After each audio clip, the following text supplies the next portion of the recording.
Today, we're going to do a deep dive into the creative writing that's being generated by cutting-edge AI language systems. But the world's a better place because you wrote this. I think it would recognize Batman. Feelings of like romance and nostalgia. His phone was dead and he has no friends. The art of the grift. In some ways it's like beautiful, right? Because you can feel fully heard. Dogs don't need I'm seeing a problem. In this world, the pug has a dog. But on the other side, you lose the ability to connect with people who are marginally different from you. And those differences become amplified with this.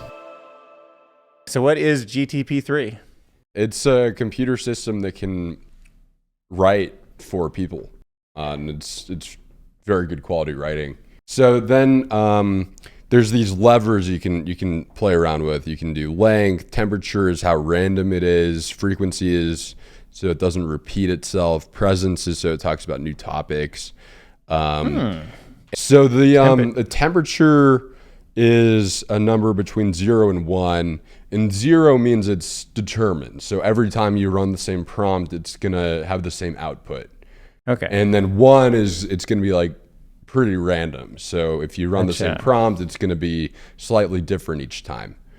And length. But where do you usually put that? So I right usually, in the middle? Yeah, it depends on, I usually play around with these levers as I'm like going through it because I use it more as an iterative process. So first I start with like a sentence, like you can start with, if you write in the box there, like, it was a dark and stormy night. No, something funnier. What about like a peanut walked into a bar? Yeah. On a I don't know. On ice skates or something. What if we used one of the Dall-E prompts that we found like the most funny? That would be. There Like were some good Kermit, ones there. Or a dog lives in a sushi house. Yeah. Okay, sure, yeah. A dog lives in a sushi I like that. In a house Okay. of sushi. Oh, perfect. Okay. Yeah. That's enough words? Yeah, we that's didn't even enough explain the words. name So of the then- dog or anything? No. Then you can just hit submit. Okay, so turn the temperature slider a little bit and see what the differences are. Okay, so that'll give us a little bit different each time we hit generate, right? Yeah. Is it going to limit? I mean, it could write like 1 billion words, right? Or does it just... No, it's You it's can limited. create a maximum length. Okay, It's gotcha. limited to Okay, cool. yeah. Okay, can you read that all out, David? Of course. A dog lives in a sushi house. The dog is a pug. The pug is very happy and eats lots of sushi. Sometimes the pug eats so much that he gets sick. But this doesn't happen very often because the owner of the sushi house feeds him only small pieces at a time. One day, the owner tells the pug that he has to go on vacation for 2 weeks and asks that if he can find someone to take care of the dog while he's gone. The owner gives him 3 options. 1, his cousin who lives in another city and whom he hasn't seen in years. 2, a friend from high school who now lives in Australia. 3, a stranger from Craigslist who says he will take good care of the dog for free if she can stay in the house while he's gone. Do not take 3. This sounds like a high school math problem. So there's 2 friends Yeah. leaving it. Is this indicative of what it does? But like, you just jump to the very end. Is it still a pug? Like, has it lost any of its memory for what the situation is? Like, are we in a bar or... They sit down together on one side of an L-shaped couch facing a TV set against another wall. Each of choosing their own seat without permission first. Oh my God, what is happening? Neither person So talks about how cold it is and small. Dogs should have permission to be on the couch. so I like that part. Dogs without permission go crazy. So some of the sentences get like wonky towards the end. So this is what I mean by iterative. So what I would do if I was trying to turn this into a story is I would read up until the point where it like stops making sense, then cut the rest, and then hit submit again, and then it would generate from that point, and then if it kept having problems, I might adjust some of the dials. Okay, let's give it a try. So where would you stop on this one and try to build on it? I haven't read the whole thing. Like when he's trying to figure out which person to watch Yeah, the dog. honestly, before the 3 choices. Okay, I didn't even really like the 3 choices. Yeah. Okay, so we'll just take that very first paragraph then. Yeah. Okay, and then is that right? You just hit submit again. Now would you start ratcheting up the temperature, or would you tend to leave it? I'd see what happens. One day, the owner tells the pug that he has to go on vacation for 2 weeks and asks if he can find someone to take care of his dog while he's gone.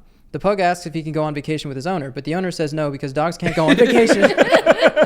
The pug doesn't understand why not, but he doesn't ask any questions about it. The next day, the pug sees a man walking down the street with a sign that says dog walker. The dog walks up to him and asks, wait, hold on, and asks if he can be his walker while his owner is out of town. The man laughs at him and tells him that dogs don't need walkers. The next day, the pug sees an ad This in is the newspaper for a amazing. dog sitter service and calls them up to see if they will take care Oh my of his gosh. dog So while the the owner's pug I never has need a a human dog. to read anything again. This is the world I want to live in. I'm so happy. I'm Thank you. seeing a problem. It's the pug. My in overlords, this world, please the pug has a dog, and yeah. the owner I know, that wants is the pug to so find a That is this. Would so you- honestly, That is so unique of a perspective. I don't Yeah. even think a writer would come like. It would be so creative to say I love the that. dog walker Yeah. section where it's like this person's holding a sign that says dog walker, but then tells the pug, listen, dogs don't need walking. I kind of like Like, it. why did you write the sign, man? But it's got like a sense of logic, but it's followed in such a way that it just Yeah, it does feel it feels interesting and right and wrong and creative and stupid and like It feels kind don't of know. like a children's story or Yeah. something. Yeah. I don't hate it. This is not, my favorite piece that it's done, but I don't hate it so far. favorite thing I've ever seen it right. So this is fine tuned on my own writing. Okay, so so this this has a is- hint of your flavor. This is your Yeah. your dog. And then what I guy. started doing was I would take my favorite pieces written by GPT-3 and I would add that to the fine tune. So it's now a fine tune containing my own writing and GPT-3. So Okay, well let's go through all the levers and then let's Sure, talk. sure. Is that and then we'll talk about fine tuning. So to give an afterwards. example of the P, you probably want to just give it the same prompt and then see what the difference is. So and describe what you're doing Yeah. for that. Oh, one. So maybe- there's like a lever that's called temperature we played with before, which was, Yeah. So let's move the temperature all the way to the right. okay. And this Sorry, just not means P. that when you generate it, it'll be exactly the same. No, this means that when you generate it, it'll be more random. So this is mid-range random. What gotcha. happened Okay. So far, yeah. I thought temperature. So one I meant- would Okay. I would just cut everything except for the same prompt, and then we can see what the difference is. Okay, so this is this is just not good. What did we do wrong? You think the Touches her black the temperature? green, It's turns white as paper. it's going on different topics. The sentences don't really make sense. It doesn't really have punctuation. It's certainly more random. Oh, wow, and that's just because that temperature is just too Yeah. high. It's just Yeah. too. This is just bursting with creativity. This is This is like a yeah. schizophrenic writer who's Yeah. just, Okay. yeah, That's listening why we to- like it yeah. back at 4. Even 4 was a little schizo for me. I'd probably take Yeah. it down to 3 or whatever. Yeah, Whatever point- you tell us, whatever you want to roll with. I'd like maybe 0.35. Okay, can you make the maximum length a little bit shorter? Let's just go. Yeah, just yeah, a little, let's, we won't be reading that many Yeah, words. yeah. Great. Yeah, 250 is good. Okay, and then what's our next prompt there? Or 240. Yeah. Stop sequences, huh? Do you ever have it fine tune against like writers that you like reading, or do you only do it against your own writing? I tried that. It's really hard to get the training data in the right format because it needs to be of certain lengths in a certain format. You can't And just I- feed in like You can't just Harry give Potter or it something. like a book. You need to cut it up into pieces and okay. so I would let's give it a different prompt. I would like, maybe a man was walking down the street and realized he had a problem. So interesting. We don't need to name the man or anything. It'll do all that for us. Yeah. Or like what street or what the problem is. Okay. Cool. No, it's I'm it's gonna excited. do that for us. And then what sliders do you want changed? I Can we play with think another one? this is all good. Did we move the P at all, or the P is the same? The P is the same. Okay, Okay, tell us what settings you have then, if we're not going to play with them. I want to get a rundown. What is P again? P is how many options it considers. So it's like a probabilistic model. So it looks It says like it's going to name the man, and it somehow has like a million names, and it's going to say how long should I randomize? or like how many options it. To be honest, I don't totally understand all of the levers. Okay. So this might not totally be right. Can you read that? What's it say that controls the diversity? Controls diversity via nucleus sampling. 0.5 means half of all likelihood weighted options are considered. Ooh, yeah, that one not a great prompt for helping you on. Yeah, I think. I Okay, think, cool. That's fine. Yeah. Okay. So let's try this out. Give it a run. Aw. All right, that seems better. He had a hole in his pocket. He didn't have any change. It came up with the same type of problem, which is he has something and it has this issue, Mm. right? Yeah, like it like identifies a thing and then it has an issue. Yeah. And doesn't have blank thing. But yeah, it does seem like it has that problem solution space. Well, that's wanna all read more? stories is. Yeah. Do you want to read some of it, David? So we have. Sure. A man was walking down the street and realized he had a problem. He had a hole in his pocket and he didn't have any change. This was a problem because he wanted to buy some candy or an ice cream cone. He thought about what he could do. Maybe he could ask people if they had change, but that seemed like too much work and it would take too long. So instead of asking people for change, the man decided to steal some from a store so that he could buy a treat faster. The man walked into the store and took $2 in quarters out of the coin-operated dryer without anyone noticing him do it. After taking the quarters, the man bought his treat and ate it quickly on a bench outside before anyone noticed him take the money out of the machine or catch him. Wait. Yeah. He did this twice more. It sounds like a lot of work to panhandle, but instead the guy wants to steal it and give it to a machine. I'm like, oh, that sounds like more work than panhandle. The art of the grift. Yeah. The man felt bad for stealing from stores, but not bad enough to stop doing it. All right, so we defined the man who likes to steal but doesn't want to, but still does it. So I'm not so happy with this. If I was trying to write a story with this, I would probably just cut it and try a different prompt. But why not just keep generating off this prompt? Or you just think maybe you weren't giving it the right? Yeah, Okay, let's try it. there's an issue with prompt engineering. Is like you need to. You think we didn't give it a long enough prompt? I mean, you're giving it what I thought would be too little info, but maybe you know. Yeah, I think that's what I would try next. Is I would try and get more specific, and I think because I'm curious if it can keep it. Can we add like a man named Henry was walking down Las Vegas Boulevard and realized that he had a problem with matching his socks, and then like, will it take that and run with it, or did I throw it off?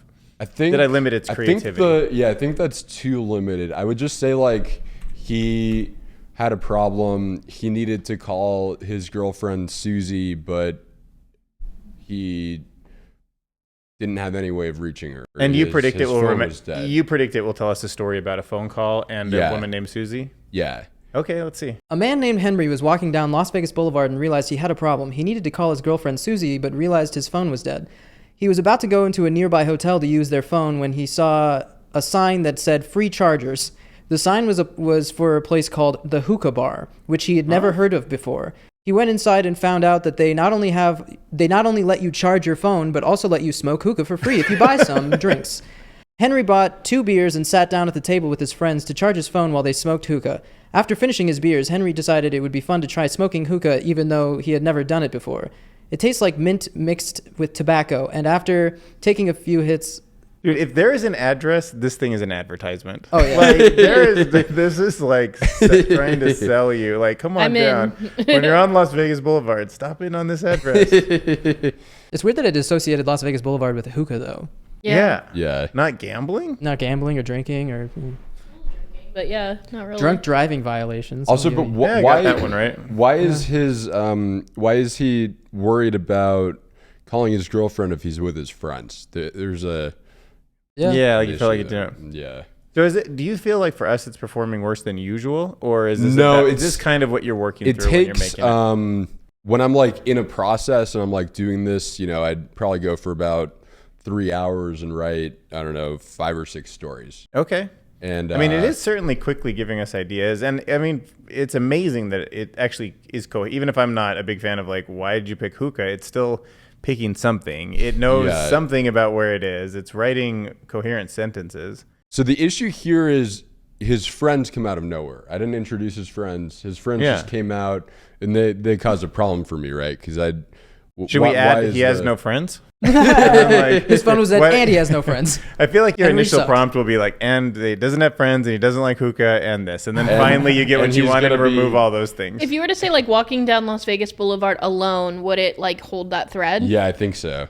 Yeah, just add alone, and he realized he had a problem. So just change that. Just add that one.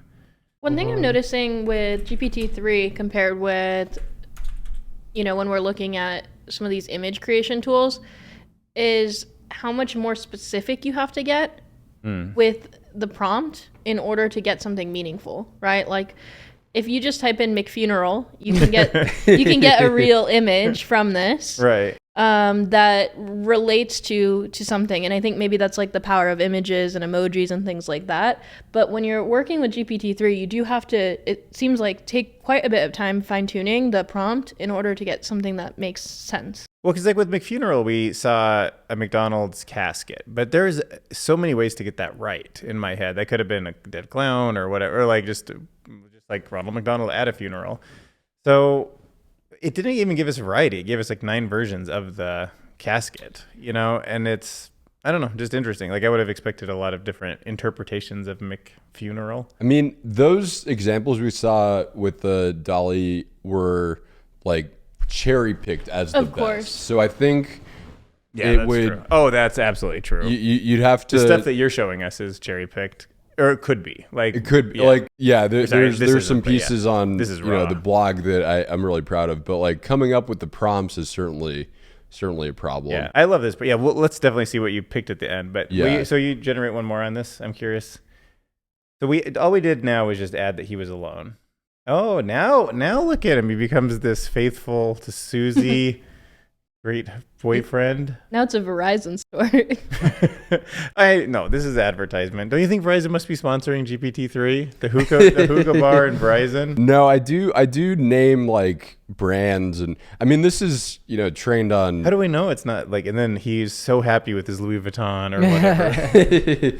I mean that's Coming soon. That's probably. coming soon. I think that a lot of brands and advertisers are going to be using this technology to come up with ad copy. The product placement in movies is going to translate into creative writing. Sure. And if it's trained on just the entire internet, there's still certain things brands that we all know. Yeah. I wonder how much like SEO will change with time, given that this is going to be part of the process.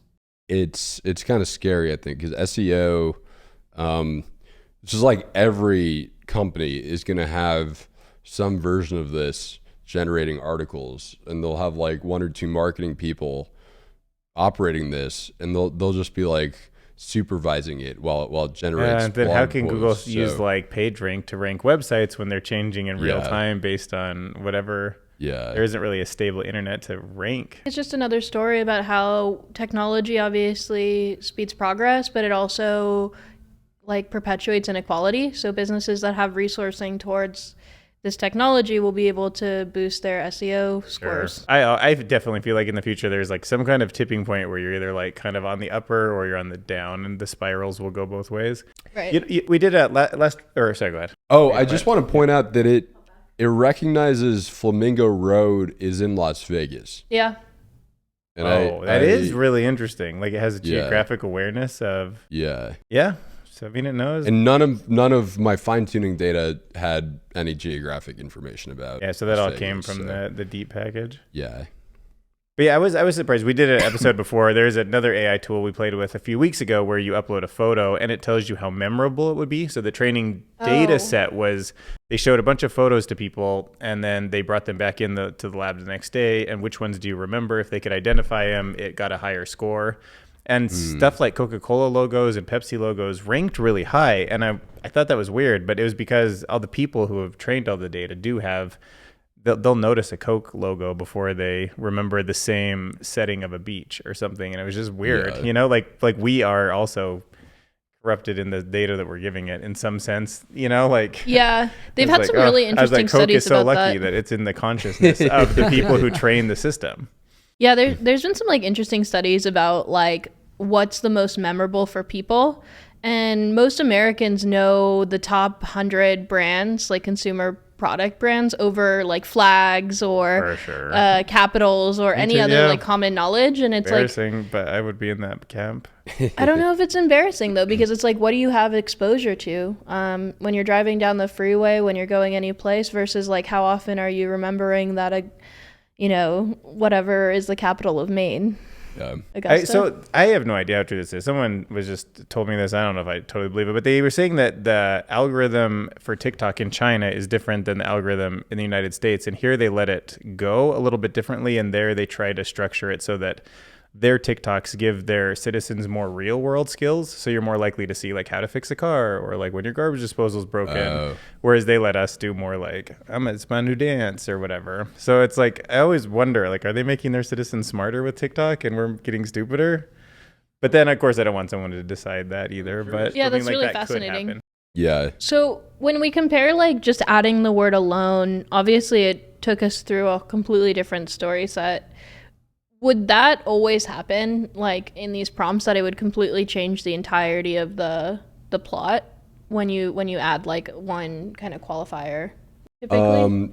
Yeah, I think alone was critical because Friends don't pop up the again. friends don't pop up. But that's a good point. Like, I really like your question because, yeah, you might have spent months writing a story and you have a certain character and there's all these rules that they follow. Is GTP just not there yet to help you? It can't handle anything longer than, I forget what the max length is, but like 2,500 words or something. But if we said like Batman was doing something, would it know things Batman wouldn't ever do and things that it would? Or would it just be like Batman wants to go to the hookah bar and we're like, no. That Batman doesn't do things like that. I think it would recognize Batman. I'm curious actually if like Yeah, go ahead, throw it in there. But instead of Just because Batman, Kermit? yeah. What about What? Yeah, maybe. no? What Maybe about with just Kermit. like I'm just kidding. We can But do yeah, there's Batman. just things Batman. That's What why about it's just, funny like- when Batman does things like Batman was walking down the street and realized he had a problem. yeah, and this should fit. Yeah, we all know Batman well enough to know that there's certain things that he would and wouldn't have problems with. Yeah. What types Yeah. of problems does Batman have? Yeah. Yeah, if he's like, I'm out of money and I needed to like panhandle, we'd be like, Can no. you do problem, not problems? Oh, sorry. Should we do capital B or will it not matter? I don't think it'll matter. Yeah, just the S will make it give multiple problems, right? You just know. It's Yeah. it's cool how you're so tuned in that you kind of know, like, don't put a space there, don't put an S there. Yeah. Because you've played with it now and kind of know what it does. I mean, I've been using this pretty consistently for like. How many hours have you been in this interface? Oh. That's like a little bit of an embarrassing question, I think, for David. Okay. Having lived with him, it's a lot. There was a period of time I was doing this like maybe 15 hours a week, 20 hours a week. It's awesome, though. So interesting. So it didn't recognize Batman problems. Yeah, also Yeah, Batman absolutely. would never have an issue with money, right? He's a He's billionaire. a billionaire. And Yeah. and I've never seen him I've never had him say, oh, I'm hungry. Yeah. Hungry to fight. Hungry for freedom. And he doesn't have a mom, so that's also. Yeah. Interesting. You were surprised that you thought it would know. I thought it would just Because with Batman Batman's and cultural. problem, yeah, be able to recognize. It would have read enough Batman stories to know the difference. Yeah. All right. Oh, the Batman slider was down. Yeah. Gotta keep that up. It was clear that putting in Batman didn't change radically the problems that he had, right?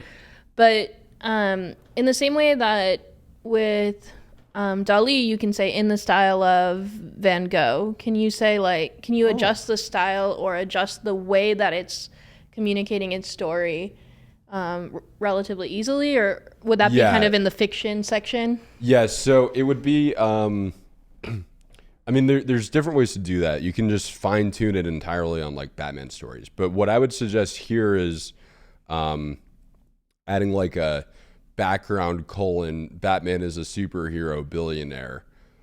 And then it would recognize Oh, background. So tell me about that little prompt. So, so- Batman : is saying, don't so- write this into the story, but think about this. Yeah, so Oh, before cool. the prompt, you should put background : Oh, this is interesting. So Yeah. this is how. So you might have a long list of things here that you've developed for your character. Yeah. Right. Like it's a whatever. Yeah. Like tall person with a certain whatever characteristic. Like if it's Harry Potter, like glasses Yeah. and a scar on his face and all that stuff. Strong sense of justice. And then or- Yeah. superhero, and then just do a new line with the Batman was walking down the street. Okay, and then Oh, yeah, this let's- is interesting. think I didn't this is- know. I didn't know it could do that. Yeah. Can The you background can thing. you add like a character trait about the person and it will yeah. You could say Batman is. You could add more detail Weakness there. is kryptonite or something, and Yeah, then you're like, yeah. oh, like scared of the Joker. Maybe like Batman's villain is the Joker. Do you do a period between it? Yeah, next to a billionaire superhero. Yeah, So Batman's villain That's is it. the You Joker. just need background : and you just type that Yeah. all in. I think so.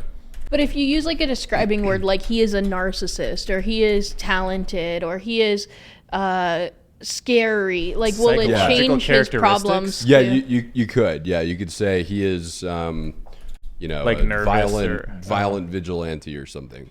Great.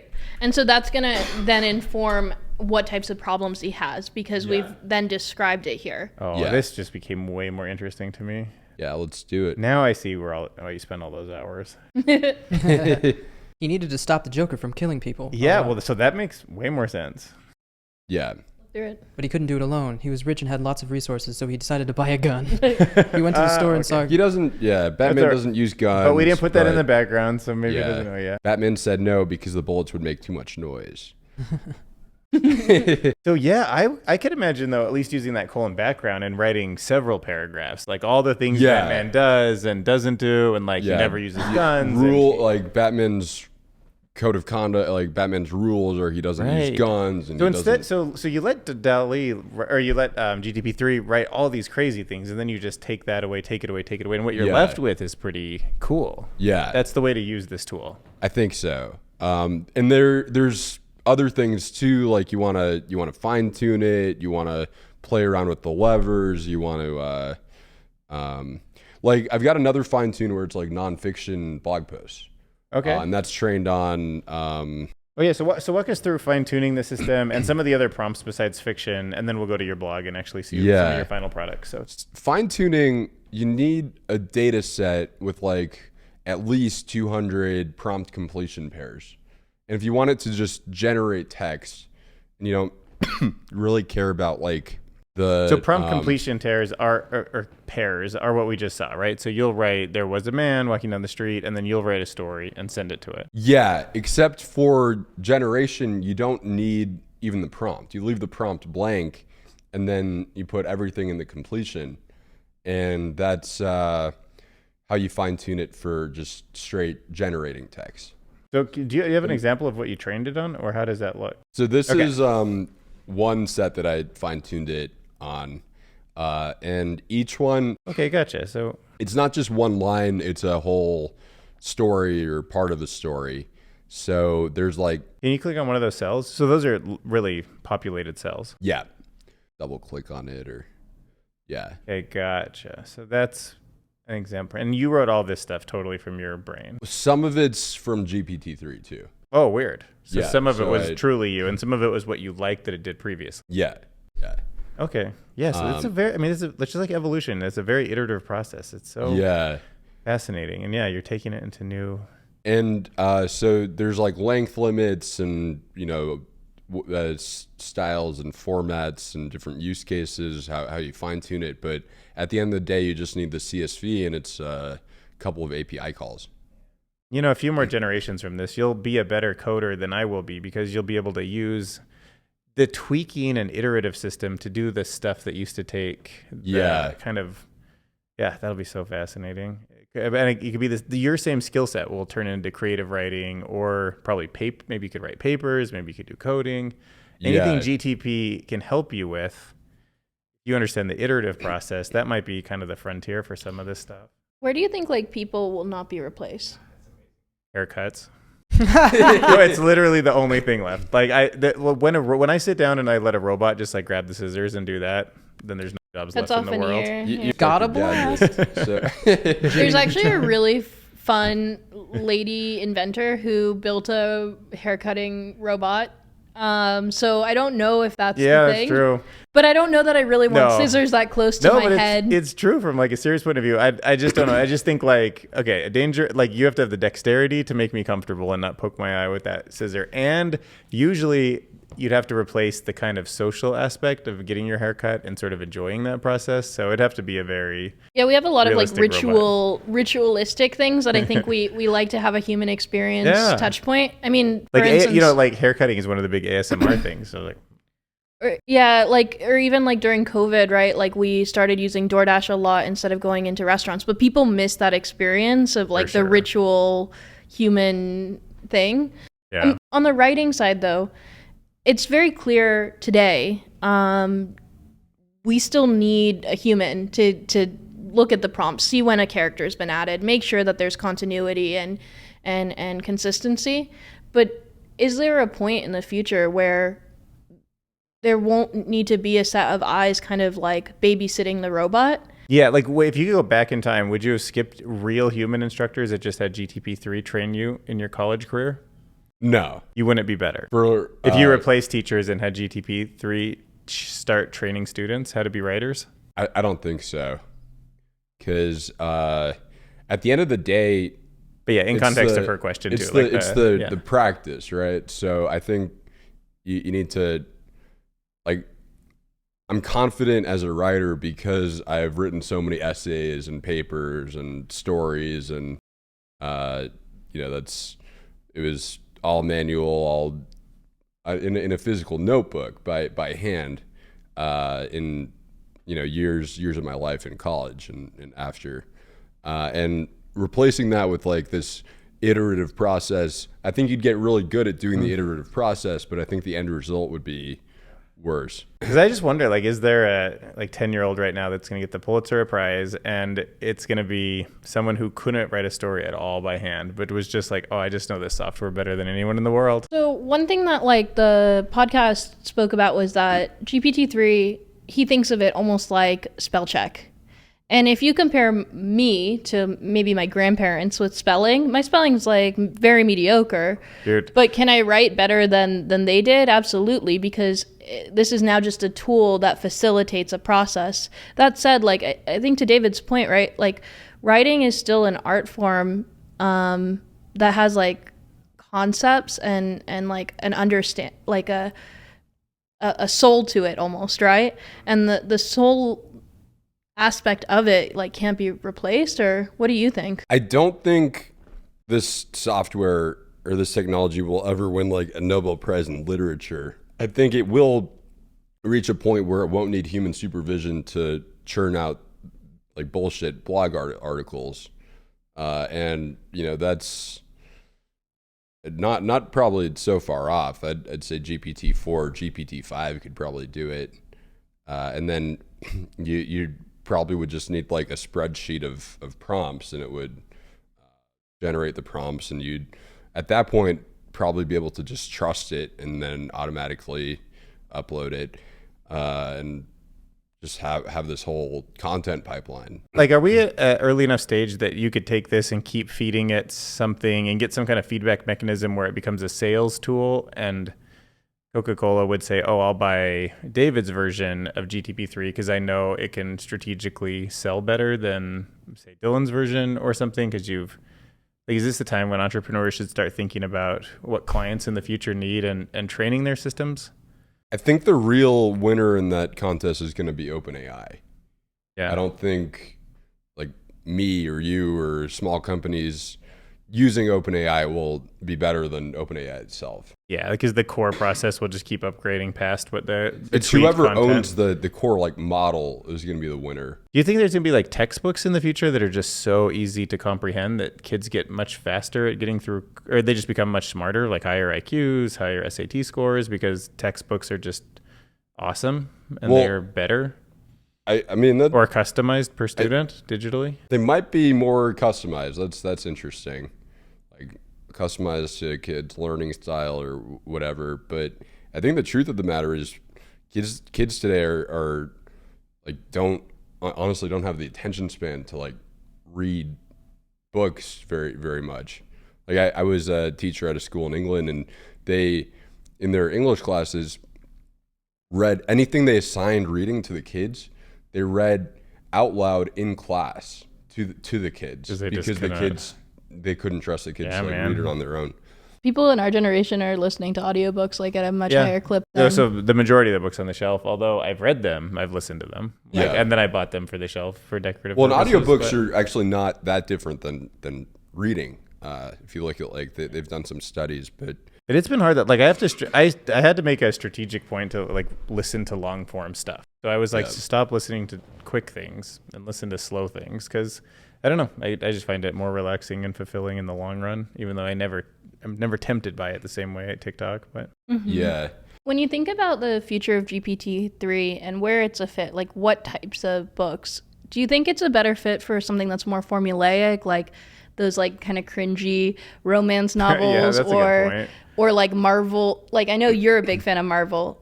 David actually had me watch the entire Marvel universe, like every movie that's ever existed. We skipped the unimportant ones. I haven't. There's like two or three movies that we skipped, to be clear. But there's some sort of like formulaic nature to a lot of the superhero series, right?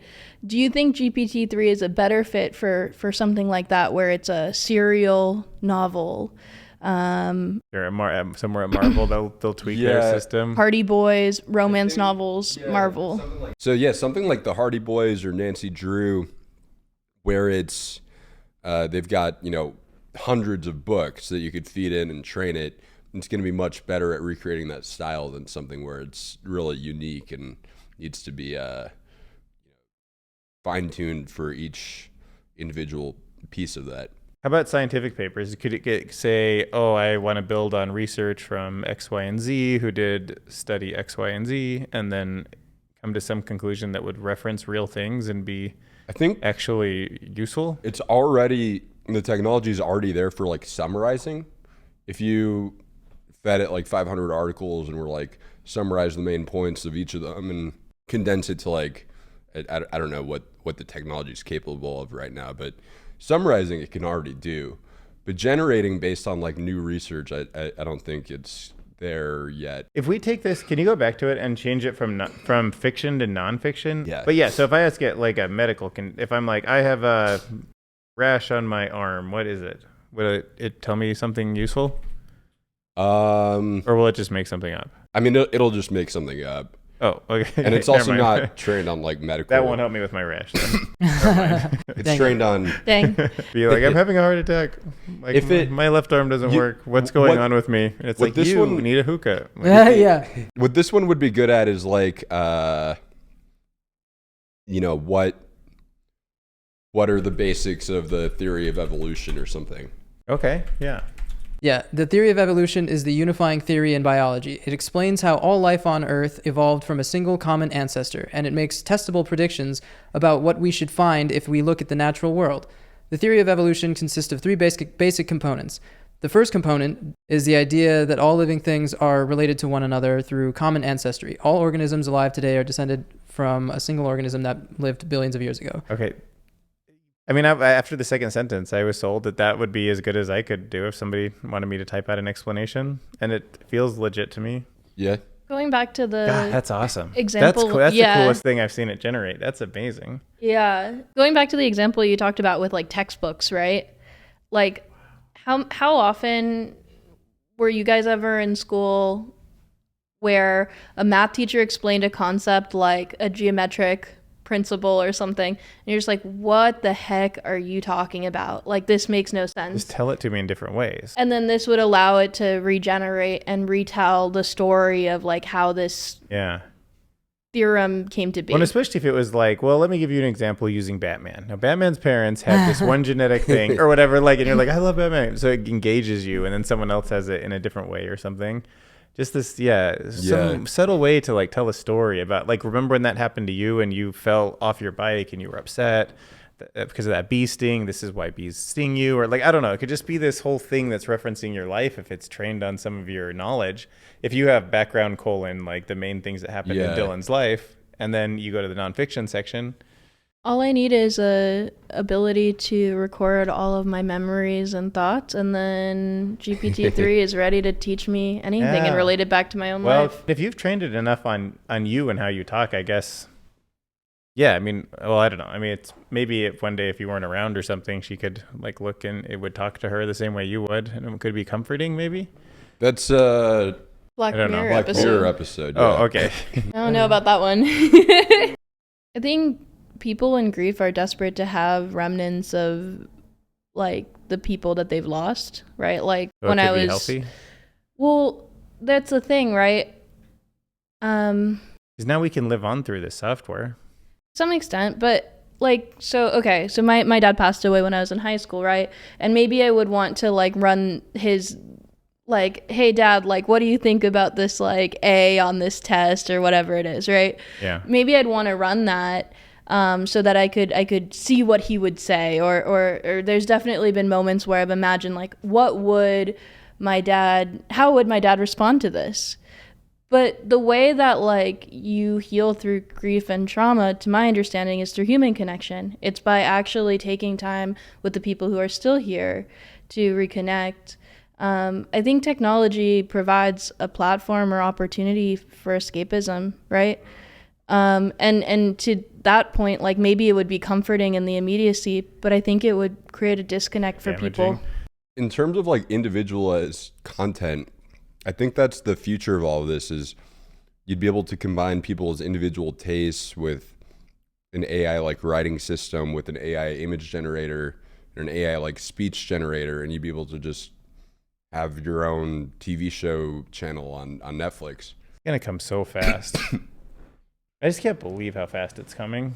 Like, I kind of thought this was further off, but it just feels like after seeing Dall-E and now seeing this, that we're just right there. And just the way exponentials go, we'll be right there, and then we'll be like 2 times better and 4 times better and 8 times better, and then we'll be like 1,000 times better, and we'll be like, oh, okay, yeah, I'll never be able to write like that. Like, no human could write a textbook the way GPT-10 will. You brought up like a really interesting point, right? Like that, like over time we can continue to build customization of the technology so that you can create your own TikTok channel. That's like, I mean, we already have some of those algorithms existing, but you know, sometimes I think about how there's been a loss of like a monoculture. There never was one exactly, but there were songs of the summer before like my parents' generation, right? Like the radio would play X amount of songs, the TV had X amount of channels, and you as a society had like a common frame of reference. And obviously with like Spotify and Netflix and all of the streaming services, we can create more of a customized language. And in some ways, it's really heartening, especially for like marginalized groups. They can find, you know, specific subcultures that most resonate with them, or whatever that is. But on the other side, it's like we lose this shared history and story and culture. So like, what's the risk of this? We're all on different pages, and everyone just makes assumptions about everyone else, and we can't get things done, and communication is hard. Yeah, different echo chambers. Yeah, in some ways it's like beautiful, right? Because you can feel fully heard. But on the other side, it's like you lose the ability to connect with people who are marginally different from you. And those differences become amplified with this. Like 80 million Americans watched the series finale of MASH, right? And I don't think we've really had something like that in the past. Right, where everybody just felt that I mean, that World War II generation was like when America was probably the most kind of on the same page, unified, generally speaking. But it was also like really racist and ableist and exclusive, right? Like, so on one hand, it allows us to find our own communities and feel connected to those spaces. But on the other hand, there is a disconnect. I mean, even like if you think about us as millennials, most millennials have some frame of reference around like The Office or Friends. Like, I would say. Like, what is that today? Yeah, no, TikTok, but that could be different for each person's account. Yeah. I guess, yeah. Or country by country. And so why does GTP3 interest you? Like, how did you kind of learn about it? What did it spark in you? And how did you get to the point where you're now kind of actively using it? I don't know, about maybe like 2 years ago, I saw an article about, there's this new technology coming out, and I've just been following it ever since. And then, GPT-3 came out, and they were, I don't know when it came out, like 2020 or something. And beta was released in June 2020. By an organization called OpenAI. And they released it like to a private beta, and then people started using it and got articles published in like really reputable news sources, and it was just seemed like really good quality writing. Oh, so it was being used nefariously at first? Or? No, like it was like to write real news articles. The headlines were like, an AI wrote this, but don't be scared yet, or something, like just to give examples of what it can do. Okay, so a couple of years ago, you just got interested in all of the ways you could create a business around it, or was it just the fact that it could happen and you wanted to? I was use more it just to write? Curious about the technology and like following how people were using it. I wasn't really thinking about any business purposes at the time, or just like how could I use this to do some more writing? 'Cause Yeah. Well, it's certainly got that wow factor when you're like just the, my whole life I've never seen computers write this well, especially with this third version. Before that, you'd kind of think, well, it's still not going to replace people, but now you have to kind of wonder. I remember like when you had first access to this, it felt like it was more like a game to play with and to kind of see what the potential of this technology is. Yeah. Did he bring it to you and then you were like, wow, this is powerful? Or what was your first memory of seeing a computer write something? So I've seen some of those like Facebook or like news stories around, hey, this is coming out, or some of the memes around, this computer rewrote the story of Scrubs or something like that. Yeah. But I wasn't really familiar with the technology at all until like David and I were dating. And did you both see yourselves as creative writers? Or that's more your space? That's more me, I think. Yeah, I read poetry. You have it online? We could read your poetry. Oh, Jesus Christ. We're good. That's good. Appreciate the offer, though. Well, should we look at some of the things you've actually started uploading? So you've played with this for many hours, and I'm excited to see what you thought the best of the best were, the cream of the crop. So you have a blog, which I would love to bring up now, where you've been posting some of the best stuff. Who was I to judge how history should unfold? That night, we stuffed our faces with cake and drank the last of our schnapps. We danced on tables and spilled out onto the street, singing loud songs from Western movies. And at some point, I let my eyes flicker close as I spun around in a circle, laughing until my sides hurt. In the morning, when we woke up hungover and sticky with frosting crumbs and puke stains, I wanted to change it all again so that it could be over faster. Wow. But even though you were always afraid of repeating history until it was too late to do anything about it, even though you hated time travel stories because they felt so pointless, you still took an lot of pride in your family's history. You collected old stories and read them over and over, trying to capture their flavor. You kept a journal of the events around you, but you never wrote in it. And even when we were alone together, you would talk nonsensically about how history changed like the weather. If it was cold one day, you said, people would freeze to death. If it was warm the next day, they'd be too hot to move and wouldn't notice anyway. You told me that this kind of change wasn't necessarily bad. Sometimes things could be better because they were different from what had already happened before. But now everything seems so much simpler than in my future. Simple enough for us to make mistakes without having any consequences at all. And so we made mistakes. We took shortcuts and did things wrong because now there was no one to tell us what to do. And when you said that this was okay, I let it slide. In retrospect, we made a lot of mistakes, but at the time they seemed like good ideas, even the terrible ones, except for maybe the first time we kissed in the street. But let's not talk about that. But soon enough, these careless mistakes would become memorable events. Soon enough, they would have a place in history books and movies and novels. And if my life were as important as you had always said it would be, if every decision I made could influence people's lives down through time, then surely our decisions wouldn't be any different from normal people's. They'd just be bigger or smaller than average. And anyway, who was I to judge how history should unfold? The future didn't seem all that important anymore. The only thing worth remembering was the moment right now, with you here by my side. This could be our whole story, if I wanted it to be. Excellent work, you and GTP3 co-authors. Thanks. It's beautiful. Yeah, I was pretty proud of this one. Okay, yeah, so walk us through what appealed to you about it? Why did you choose to take it? How many iterations? I'm so curious. This one took about 40 minutes, which considering, like the quality I judge it to be, I'm pretty happy with that at the time. Me too. And it took, I wouldn't be writing anything like that in 40 minutes. Yeah, that's amazing. It took quite a few iterations. There were, characters popping up and things that just were, didn't make logical sense in the story, but making cuts and changes and altering the levers and stuff. I got to this point in about 40 minutes. So what are some of the things you've imagined reading it that, GPT-3 has prompted in your brain? Like, why did did the things turn into visuals in your head? Seemed like a cohesive story. It's all one guy's thoughts and experiences after a night out, and like I see it as like a love story, and Did it trigger nostalgia? yeah. But the world's a better place because you wrote this. I think so. I don't know. I don't even know if I can totally claim credit for writing it, because it was me and GPT-3. So Yeah, well, you clicked the button, you tweaked it.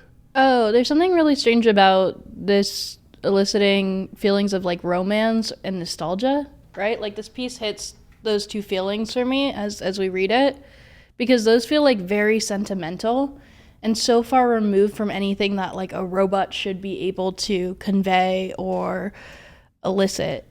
I mean, from my perspective, it does quite a good job of eliciting those feelings. How does that work? I think this was early in my fine-tuning journey. So I think it over-indexed, or like indexed to the right amount on some of my writing. So it reminds me of a story I wrote that's also kind of romantic and nostalgic. So I think that's really how it happened. But you're such a big, tough guy. And Yeah, so drive your big bus, your big school bus. Yeah. you drive your big school bus, your big choo-choo train. Yeah. All right. Yeah, I think just like my vision for this site and this blog is to kind of automate the pipeline a little bit, and to have like more of the content auto-generated.